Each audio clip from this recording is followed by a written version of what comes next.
Hello Internet, how's she going? This is actually take 2 of video number 3. First take, we can blame on a lack of space on my phone, so I had to go delete a few things. And we also had issues of the cat jumping down through the window and ruining the shot and then walking all over the table and making a general mess. So I've cleared up all that stuff, a few little setbacks, managed to get it all back in order. Now we're back on track, so figure point out a few obvious things. Got some changes. The shelf has shifted. Anyone else notice that? It's snowman number 1, snowman number 2, and if you notice from the banner, we've got my doctor. So, it's a creepy snowman. They keep looking at me. So the creepy snowmen, they're not really that creepy. They've been brought out because it's Christmas. We had to make a little room for our wee little tree over in the corner, and it looks all lovely and festive. We got a few lights up around. It looks real nice. And you may be wondering, what's causing a person with, all these mental issues and stuff like that to get this sudden burst of Christmas spirit? And I gotta tell you, I'm kind of surprised myself. Because I was pretty humbug. Yeah, I wasn't a big fan. When you hear all those radio announcements telling you, oh, there's only so many shopping days until Christmas, I was like, I just want to punch someone in the face. I really do. I just want to give them a little knock in the nose, have it done, over with, but try to chill out, change my tune, and one of the things that I was really hoping that might change that was the return of Pretty Little Liars last night, and, well, not last night, I watched it last night, do the time shifty thingy. So, it was a Christmas episode, I was kind of into it, the story's good, but it didn't bring on the Christmas feels that I was really hoping for, but there is something I watched this week that did, so I figured I'd share this with you in case anyone was looking for something a little bit unconventional. When I was browsing through on Netflix, not sure if it was the Canadian Netflix, might have been American Netflix. I don't know how I access that. It's magic. It's beyond me. I have no idea how this works, but search in Netflix, and I believe the movie was called I Am Santa Claus. And I thought, okay, another Christmas movie put in, pandering to the season, and all the people who are all like, Christmas, blah, blah.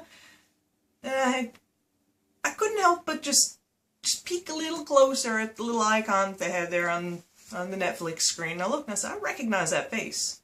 It's not a traditional Santa face. And I looked. And I noticed that it was featuring and produced in part by Mick Foley. So for anyone out there who's familiar with wrestling, the WWE, anything like that, Mick Foley's a big name. You might have heard of Mankind or Cactus Jack or Dude Love, any of these other personas, but, Mick Foley as Santa. So he's doing, it's a bit of a documentary thing about how, his family's growing up. He's afraid of losing the opportunity to go to Santa's Village, this place near where they live, and, to participate in all this, family-friendly Santa Claus stuff.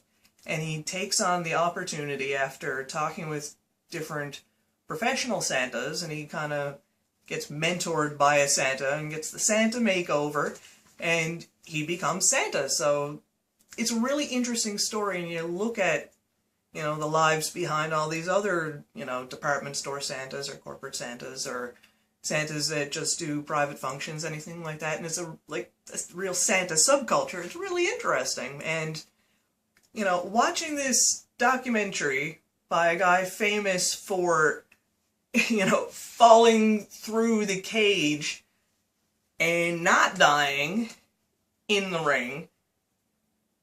Ho, ho, ho, ho, ho, what do you want for Christmas, boys and girls? Day, night, apples, oranges, it's crazy. But it works. It got me in the feels, so I was watching that, and that was what really brought me into the Christmas spirit, was watching friggin' Mick Foley. Dunno. I blame my husband. He's the one who's got me into watching all this wrestling stuff. The WWE Network is really fun. I'm used to watching the old school wrestling. My poppy was really into the old stuff, so talking like $1 Million Man, Hulk Hogan, Bret the Hitman Hart, you know, like all the really old school guys. Like that was Pop's thing. Like that was, if TV's on, wrestling's on, Pop's in front of TV watching wrestling. This is what happens. This is what I grew up, you know, being exposed to with regards to wrestling.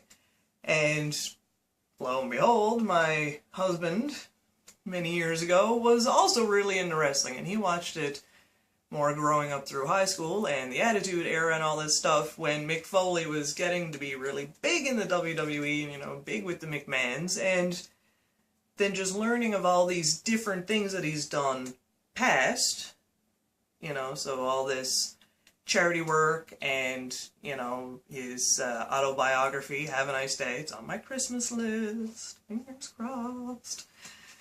He's also done some comic books, like some other different things. Like, it's amazing. Like, the guy is just, it's incredible. He's one of my heroes. So, thanks to you, Michael Francis Foley. You're my Christmas hero. You are my Santa Claus. Right now, you're the reason for the fact that I actually did this video 2 times. It's twice as much work as I intended to do today. So, thanks for that. Do love. Alright, I'm out. See you guys.